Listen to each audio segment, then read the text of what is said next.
గెలవటం కోసం ఓటమిని అంగీకరించాలి.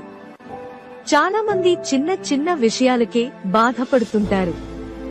కొందరైతే ఎంత పెద్ద సమస్య వచ్చినా తొణకరు, బెణకరు. అడ్డంకులొస్తే అధిగమిస్తారు, సమస్యలొస్తే పరిష్కరిస్తారు. అంతేగాని తిరిగి వారి వలె పారిపోరు.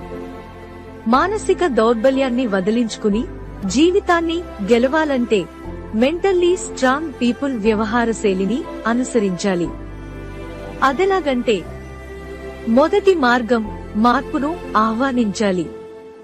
మార్పును ఆహ్వానించే నైజం లేకపోతే అయిష్టంగా సర్దుకుపోవలసిన పరిస్థితి వస్తుంది.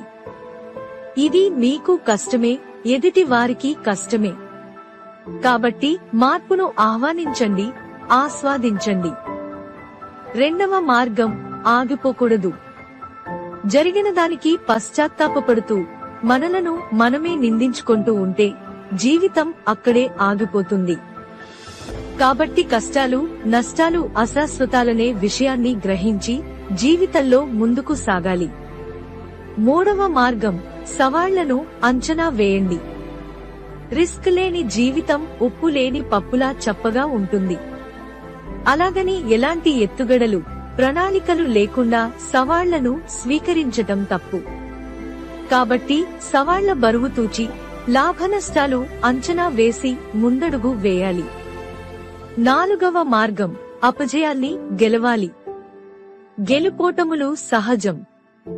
ఓటమితో ప్రయత్నాలు మానుకుంటే గెలుపెలా సాధ్యపడుతుంది?